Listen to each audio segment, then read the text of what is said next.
나와 나라. 오늘 말씀의 제목입니다. 오늘 말씀 1절을 보시면 드디어 하나님께서 금식 기도하며 에스더를 통해서 준비시킨 두 번째 잔칫날이 됐습니다. 에스더는 왕과 하만을 잔치에 초대를 합니다. 어제에 이어서 두 번째 잔치입니다. 그러자 2절 말씀 보시면 이번에도 왕은 또다시 에스더에게 소원이 무엇이냐며 나라의 절반이라도 주겠다며 어제 2번 그리고 오늘 한 번 이렇게 총 3번 똑같은 말을 반복합니다. 하나님께서 에스더와 유대민족의 3일 금식 기도를 보시고 아주 냉랭하고 강박한 왕의 마음이 에스더를 향하여 열리도록 주님이 도와주신 겁니다. 이렇게 3번이나 소원을 말하라는 이제 왕의 요구에 드디어 에스더가 입을 열어 소원을 말하기 시작합니다. 그것이 3절 말씀이에요. 3절을 읽어봅니다. 3절을 읽어봅니다. 시작.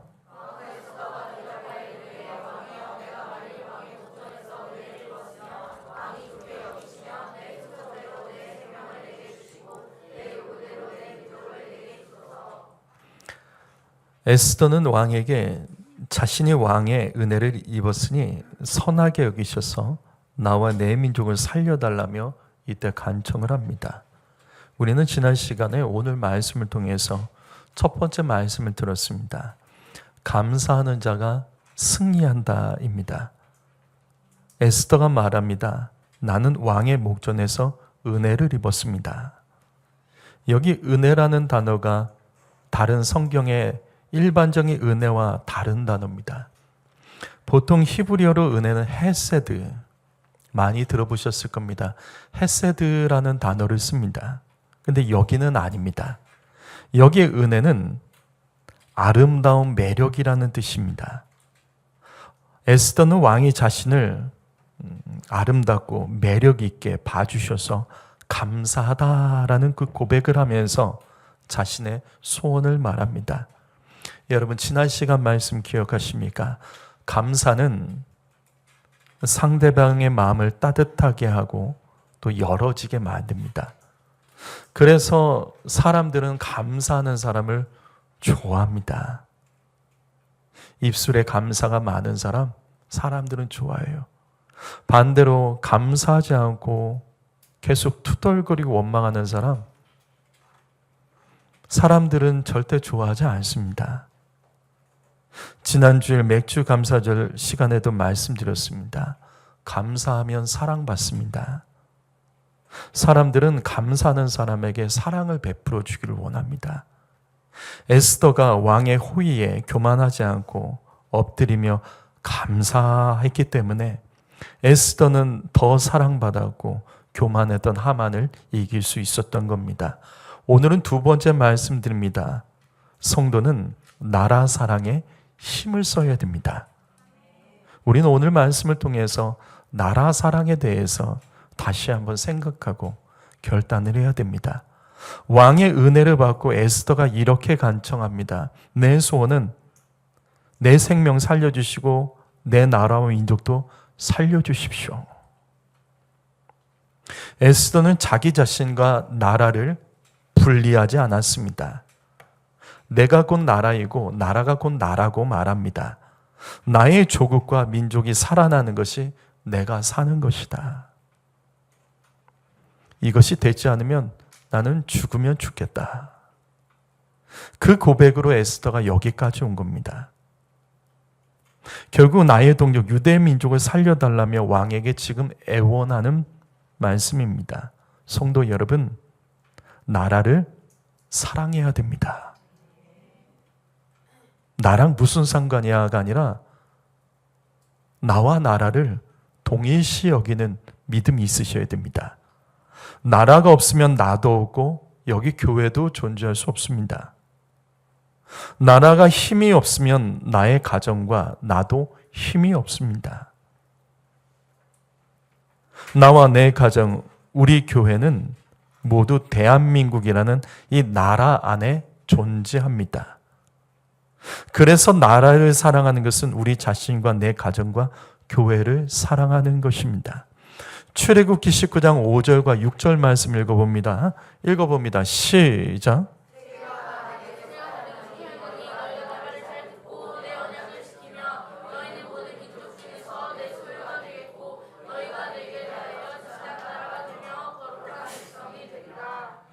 하나님께서 왜 이스라엘을 애굽에서 출애굽시켜 주셨죠? 출애굽시켜 주신 이유가 뭐죠? 개인의 축복 아닙니다. 나라를 세워 축복하시기 위해서입니다. 그래서 이 말씀 보시면 하나님께서는 출애굽한 이스라엘을 시내산으로 인도하신 후에 언약을 맺을 때 주신 말씀입니다. 너희는 내게 대하여 제사장 나라가 되며, 이것은 각 나라에 사명이 있다는 뜻입니다. 성도 여러분 잘 들으십시오. 사명 중에 가장 큰 곳은 나라입니다. 나라의 사명이 제일 큰 거예요. 무슨 뜻이냐면 나라, 교회, 가정, 개인, 이 순서를 놓치지 마십시오. 각 나라마다 하나님이 세워주신 그 사명이 있습니다. 그냥 세워진 것이 아니에요. 사람이 태어난 것도 하나님께서 목적이 있듯이 하나님께서 나라를 세워주실 때도 거기에 사명을 두십니다. 나라의 사명은 사명 중에 제일 큰 사명이에요. 이때 교회는 그 나라가 하나님께서 주신 사명을 감당하도록 나라를 위해서 기도하고 그 나라의 사명 감당할 일꾼들을 파송하는 것이 교회의 사명입니다. 그리고 가정은 이러한 교회가 사명 감당할 수 있도록 그 교회를 섬기고 잘 세워가야 됩니다. 그리고 개인이 이러한 교회를 함께 세울 수 있는 배우자를 만나 결혼하여 가정을 세우고 자녀들과 함께 교회를 세우는 동역자로서 이 자녀들을 키워 함께 교회를 세워가야 됩니다. 이게 사명, 나라, 교회, 가정, 개인의 순서로 진행됩니다. 성도는 이기적이면 안 됩니다. 우리는 공동의 사명을 가지고 있습니다. 먼저는 가정을 세워야 되고, 성도는 교회를 함께 세우며 이 나라가 하나님의 뜻대로, 하나님이 주신 사명대로 일할 일꾼들을 교회는 파송해야 돼요. 나라를 위해서 일할 봉사자들을 교회는 파송해야 됩니다. 우리는 이 안에서만 봉사자를 만들면 안 돼요. 나라를 위해서 일하는 일꾼, 하나님의 사명을 위하여서 일할 일꾼들을 봉사자로 나라를 위해서 파송해야 됩니다. 그래서 권세자들은 권력은 권력이 아니라 봉사의 의미입니다. 근데 이걸 권력으로 갖고 있기 때문에 자꾸 욕심이 생기고 사단마귀의 역사 가운데 놓쳐버리는 거예요. 하지만 봉사라는 개념을 가지고 있다면 그 안에서의 사명에 집중하지, 이걸 내가 한 번이라도 더 해먹겠다며 결국 변질된 일은 벌어지지 않을 거예요. 성도 여러분, 내가 속한 이 나라가 하나님께서 주신 사명을 감당하도록 먼저는 믿음의 가정을 함께 세워가 주시고, 그리고 교회 세우셔야 됩니다. 교회는 성도들이 나라에 대한 사명을 가르치고, 성도가 교회에서 봉사하듯이 나라를 위해서 봉사할 일꾼들을 각 사회 영역으로 파송하는 일을 교회는 해야 돼요. 교회는 믿음 좋은 자녀들 신학교만 보내면 되는 게 아니라 이 나라에 하나님께서 주신 그 사명을 위해서 입법, 사법, 행정, 경제, 의료, 교육, 문화, 또 언론, 체육, 외교, 국방, 시민단체, NGO의 각 영역으로 여기는 성도들을 파송해야 될 의무가 교회에 있는 겁니다. 성도 여러분, 그냥 예수 믿으면 안 됩니다. 이 나라가 사명 감당하는 나라가 되도록 이 나라의 한 영역에서 여러분 쓰임받고, 우리 자녀들 욕심 가르치는 것이 아니라 사명 가르쳐야 됩니다. 그래서 이 말씀 보십시오. 하나님께서는 이스라엘 향하여 국가적인 사명을 가르치십니다.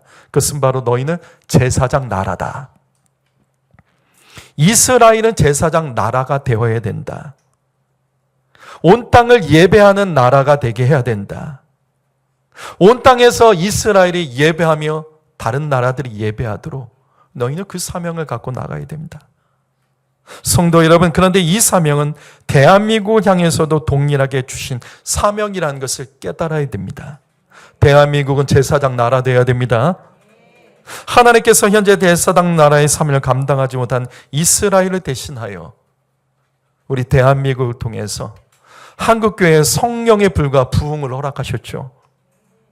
그리고 저와 여러분이 시대와 정치를 분별하며 나라를 위해 기도하고 자녀들을 키우도록 하신 것은 하나님께서 우리나라가 하나님 기뻐하시는 제사장 나라로 서가도록, 그래서 우리를 통해서 온 땅에 하나님을 예배하도록,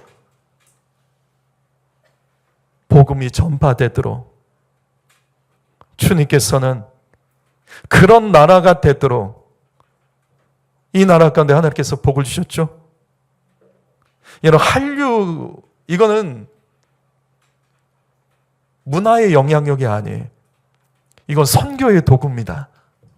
이 한류라는 것이 얼마나 강력한지 한국 선교사들이 한국 선교사라는 이유만으로도 환영받고, 한국 선교사들이 어느 나라든지 이슬람권까지도 거부감 없이 들어갈 수 있는 것이 바로 이 한류입니다.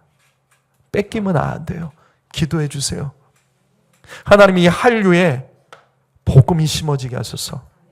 여러분, 우리는 이런 기도를 해야 되는 거예요.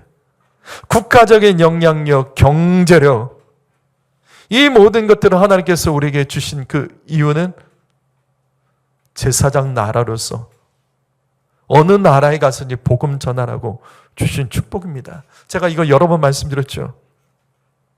예수 잘 믿는 사람이 선교사가 되는 게 아니에요. 그 나라의 힘이 굉장히 중요합니다. 나라의 힘, 그 국력이, 그 선교사가 어떤 나라를 가서든지 그 힘이 똑같은 겁니다. 그래서 아프리카, 남미에서 아무리 부흥이 일어나도 그 나라에서 선교사가 파송돼도 힘이 없어요. 나라의 국력이었기 때문에 선교사가 그 나라에 어떤 나라를 가서든지 선교라는 데 있어서 그 나라의 국력이라는 파워가 있습니다. 그래서 미국이 어느 나라를 가든지 선교사를 파송해도 힘있게 사역할 수 있는 거예요. 바로 이겁니다. 하나님께서 우리 대한민국 이 짧은 기간에 부흥시켜 주시고 놀라운 경제력을 주신 것은 우리끼리 먹고 살라고 주신 것이 아닙니다. 그래서 죄라는 거예요. 일하지 않는 사람이 자꾸 돈 나눠주고 이런 것들은 죄라는 겁니다. 하나님이 주신 축복은 사명 감당하라고 주신 거예요. 그래서 성도 여러분, 성실하게 살아야 되고 이 나라의 강 영역을 위해서 하나님의 관점으로, 우리는 사명의 관점으로 기도해야 되는 겁니다. 베드로전서 2장 9절 말씀 읽어볼까요? 읽어봅니다. 시작.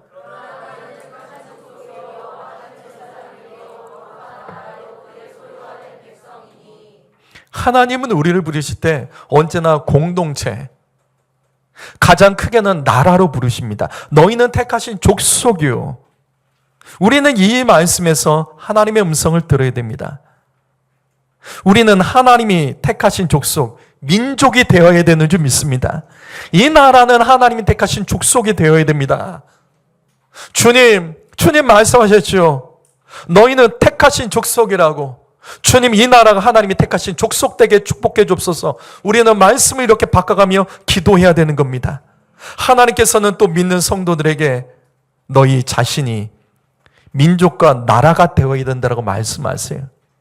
이기적으로 예수 믿지 말고 나의 민족과 조국이 하나님이 택하신 나라, 쓰시는 나라, 하나님이 주신 사명 감당하는 거룩한 나라가 되도록, 그래서 시대와 정치를 우리 청년들, 학생들은 관심을 가져야 돼요.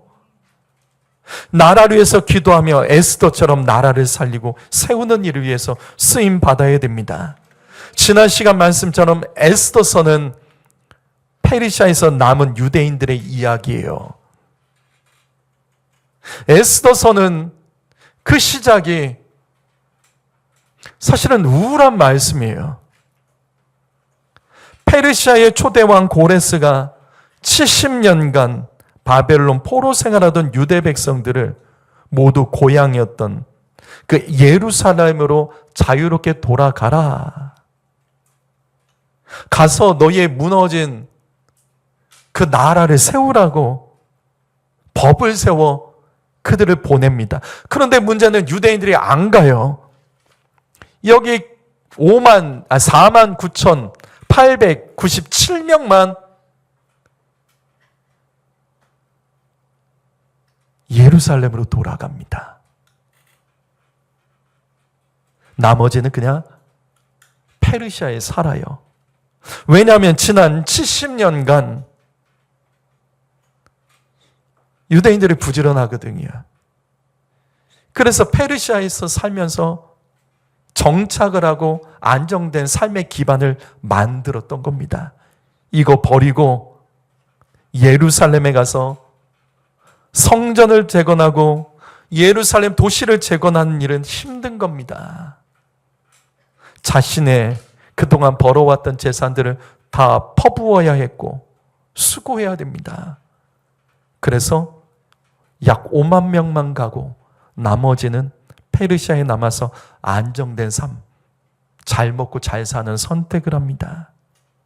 그래서 하나님께서는 페르시아에 머물며 제사장 나라, 거룩한 나라의 사명 빼앗긴 이 하나님의 백성들에게 하만을 통해서 주님이 징계하시고 고난을 주신 말씀이 에스더입니다.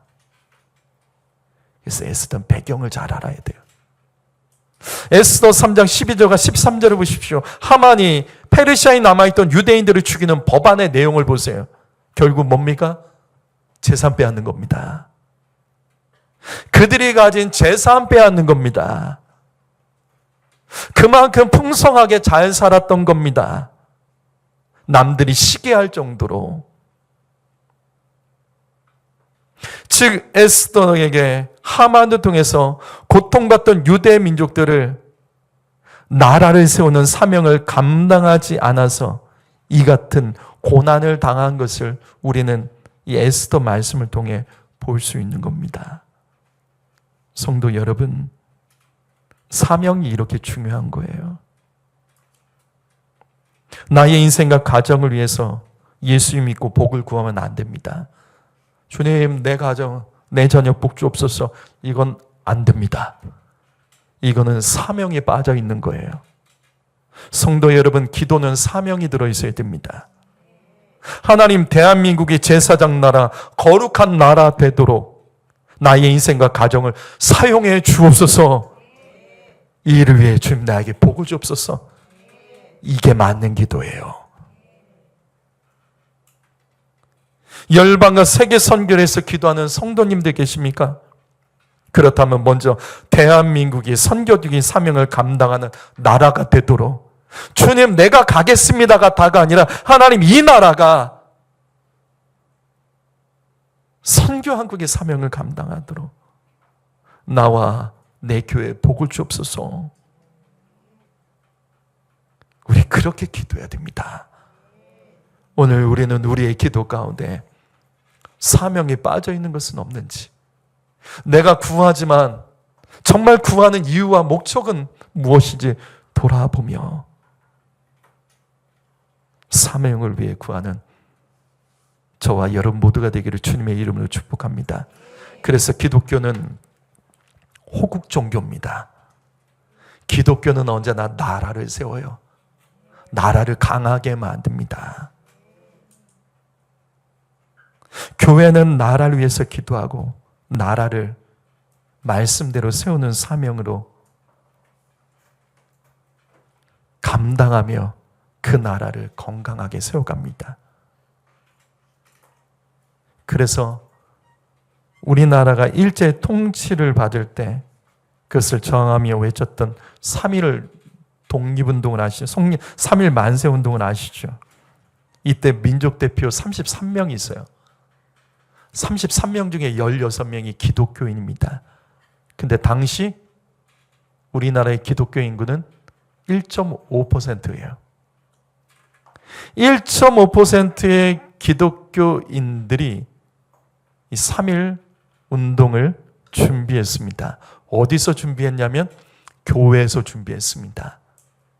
교회에서 플랜카드 만들고 교회에서 모여서 회의하며 그렇게 준비했어요. 이때 3월과 5월에 일제에서 만든 3.1 운동에 가담해서 감옥에 갇힌 사람들의 명단을 보게 되면 22%가 기독교인이었습니다. 우리가 알고 있는 유관순도 기독교인입니다. 1.5%의 당시 기독교인들이 3.1 운동을 이끌었습니다.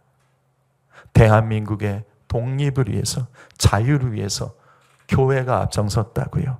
왜냐하면 교회는 나라를 사랑하고 나라를 세워가며 나라의 사명을 위해서 쓰임받는 곳이기 때문입니다. 기독교는 나라를 살리는 종교예요. 여러분 이것도 아세요? 3.1 운동 후에 임시정부가 세워져요. 근데 대한민국 독립을 해서 세워진 임시정부, 상해 임시정부가 처음으로 시작된 것이 바로 교회입니다. 상해 한인교회. 여기서 모여서 임시정부가 시작이 됩니다. 그리고 이것에 모여서 4월 10일에 임시정부 수립을 위해서 임시의정원이라는 것이 열립니다. 이게 의회예요. 회의예요. 쉽게 말해 국회와 같은 겁니다. 우리 임시정부를 위해서 법을 만들자. 이때 참석한 의원 29명 중에 11명 기독교인입니다.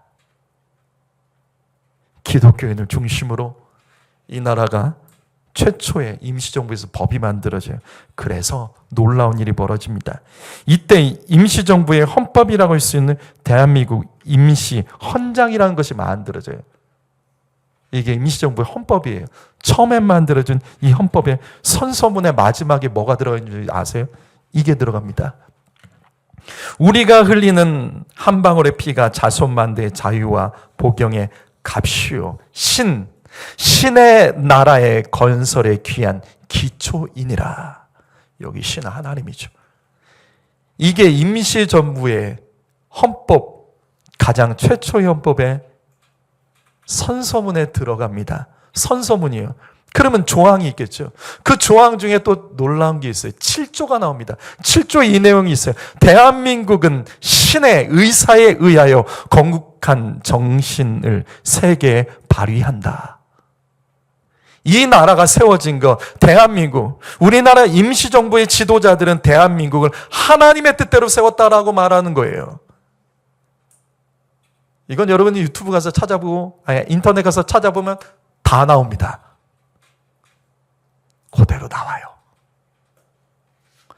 우리의 믿음의 선배들은 대한민국을 세울 때 제사장 나라로, 거룩한 나라로, 하나님의 뜻을 이루는 나라로 세웠습니다. 이것이 기독교인입니다. 기독교는 호국 종교입니다. 기독교는 나라를 살리는 종교입니다. 기독교는 나의 조국이 하나님의 통치를 받고 하나님께 쓰임받는 나라로 세워가는 일을 해야 됩니다. 6.25 전쟁 이후에 우리나라를 교회가 새벽 기도로 세운 것은 잘 아시죠? 새마을 노래 여러분 여러 번 말씀드렸죠. 새마을 노래 처음 시작이 새벽종입니다. 새벽종. 이 가사가 놀랍지 않으세요?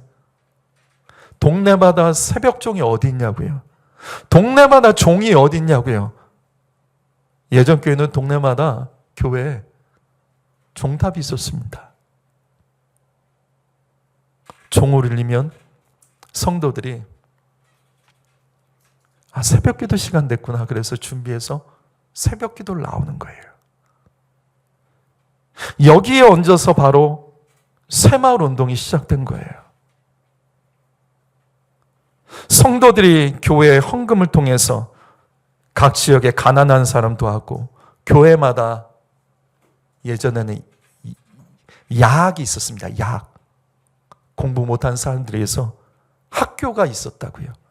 야간 학교. 가난한 사람 가르쳐서 이 나라 가운데 파송했던 것이 교회 역할입니다. 다시 반복합니다. 어느새 우린 너무 배불러졌습니다.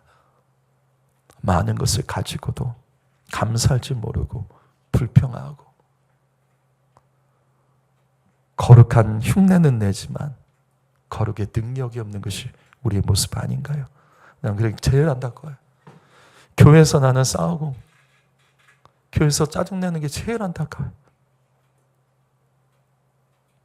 이 세상에 어떤 사람들 중에는 이런 교회에서 한 번이라도 예배 드리고 싶어하는 사람들이 있는데 우리는 이 좋은 교회에 굳이 감사하지 못할 것들을 붙잡고 묵상하며 믿음 뺏기고 흔들리는 거, 이거 하나님 앞에 가서 정말 부끄럽습니다.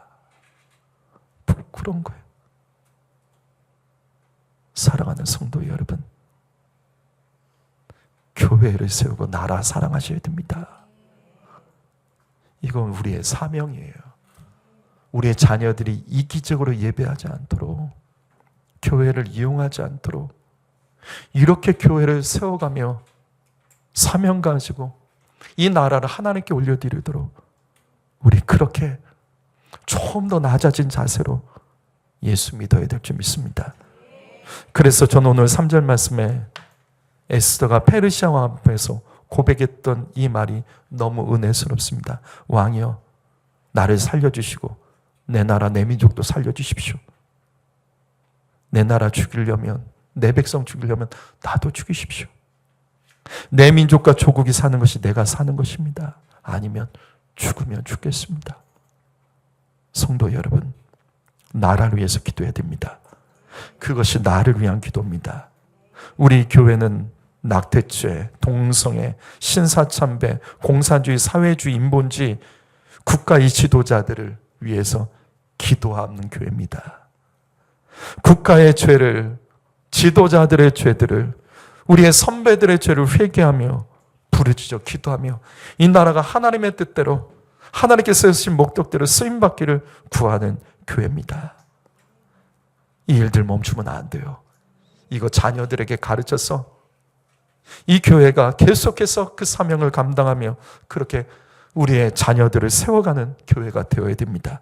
로마서 9장 3절 말씀 읽어보죠. 읽어봅니다. 시작.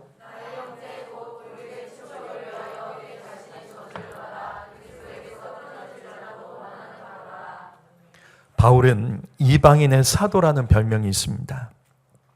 당시 예루살렘 초대교회에서는 이방인들에게 복음을 전하지 않았어요. 유대인에게만 복음 전했습니다. 이것을 깨고 이방인에게 복음을 전하며 교회를 세웠던 사람이 이방인의 사도 바울입니다. 그래서 예수 믿는 유대인들 중에는 바울을 싫어한 사람이 그렇게도 많았어요. 하지만 이건 그들의 오해입니다. 바울은 그런 사람 아니에요. 이 말씀 보십시오. 바울은 내가 저주받고 그리스도께 끊어져도 내 고륙 친척이 예수 믿을 수 있다면 나는 그래도 괜찮다. 내 고륙 친척들이 예수만 믿는다면 내가 저주받고 나 죽어도 괜찮다. 내가 그리스도께 끊어져도 나는 상관이 없다. 이 고백을 아무나 못합니다. 그런데 여기서 고륙 친척은, 바울이 말한 고륙 친척은 단순히 바울의 가족이나 친척을 말하는 게 아니죠. 여기서 고륙 친척은 이스라엘 민족을 말합니다. 내 동족, 유대 민족 이스라엘을 말해요. 바울은 이방인에게 복음을 전한다며 비방하는 자들을 향해서 아니다. 아니다. 나는 내 나라, 내 동족, 그들 구원받는 것 누구보다도 원하고 간절히 구하는 사람이다. 그 증거가 있습니다. 그 증거요. 전 대학 때 선교사를 준비했습니다. 그래서 졸업 논문이 저는 있어요. 바울의 선교 전략이 제 졸업 논문이었습니다. 특별히 논문 쓴 사람 해서 저는 논문을 썼습니다. 사도 바울에게는 여러 가지 선교 전략이 있어요. 우선 재정적인 자립을 위해서 자비량 선교를 했습니다. 또 대도시 중심으로 이 길목을 따라서 대도시 중심으로 선교를 해요. 왜냐하면 대도시에 영향력이 있기 때문에 그 도시의 힘으로 거기에 교회를 세워, 거점 교회를 세워 지역의 작은 교회들을 계속 세워나갔습니다. 또 각 지역의 현지 지도자들을 세웠습니다. 그래서 바울의 서신서를 보게 되면 사람들의 명단이 많이 나와요. 그 현지 지역의 지도자들을 늘 훈련에 세우고 그것이 안정적일 때 바울은 다른 지역으로 갔습니다. 그런데 바울의 선교 전략의 첫 번째가 뭔지 아세요? 이 성경에 나옵니다. 바울의 선교 전략의 첫 번째, 바로 회당입니다. 이 말씀 말고 많지만 여기 4개만 넣었습니다. 바울은 어느 도시를 가든지 가장 먼저 어디에부터 전도를 했냐면 회당에 들어갔습니다. 회당에 들어가서 동족 유대인들을 향해서 제일 먼저 복음을 전했어요. 항상. 그래서 바울이 선교지를 보게 되면 회당 중심으로, 회당이 있는 곳으로 중심으로 갔어요. 아무 도시나 간 거 아니에요. 큰 도시라고 막 간 거 아니에요. 회당을 중심으로 복음을 전했습니다. 내 동족 유대인들이 먼저 복음을 듣도록, 나의 조국 이스라엘이 주 예수의 나라, 제사장 나라의 사명을 감당하기를 소원하며, 이것이 바울의 선교 전략의 가장 첫 번째입니다. 다시요. 로마서 9장 3절 말씀. 내 나라, 내 동족 이스라엘이 예수 믿고 하나님 주신 사명을 감당할 수만 있다면 나는 저주받고 나는 끊어져도 좋다. 바울은 이같이 조국 이스라엘을 사랑했고 간절히 기도했습니다. 자식은 부모를 밖에서 욕하지 않습니다. 내 부모가 아무리 마음에 들지 않아도 밖에 나가서 부모를 욕하는 자식은 없어요. 부모를 욕하는 자식은 세상에서 절대 인정받을 수 없습니다. 마찬가지죠. 우리는 태어날 때 부모를 선택할 수는 없었습니다. 근데 또 한 가지, 나라도 선택하지 못해요. 신기하죠? 성도 여러분, 사람은 태어날 때 부모를 선택하지 못하는 것처럼 나라도 선택하지 못합니다. 하나님께서 하신 거예요.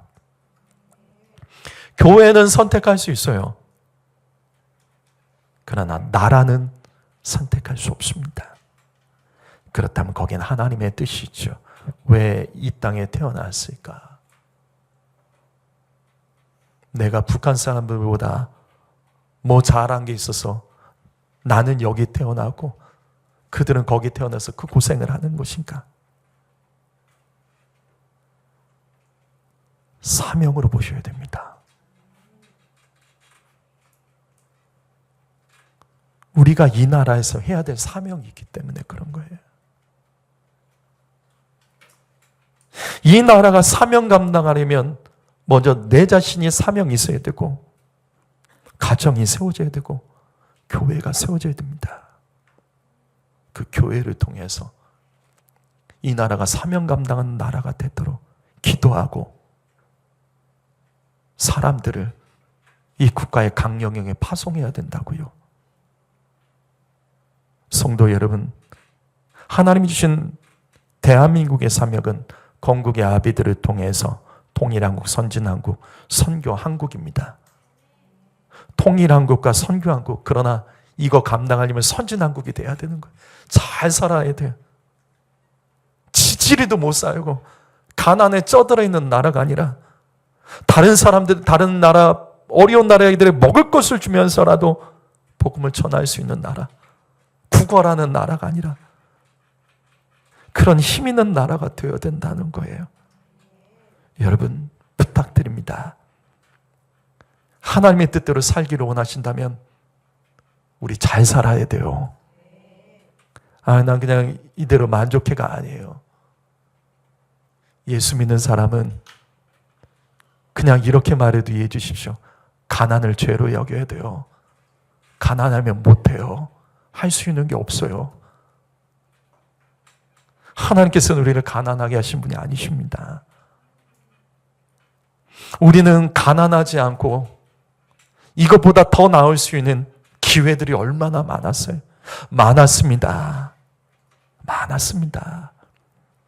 그것들을 우리가 놓친 것과 성실해야 될 때 더 성실하지 못했던 것,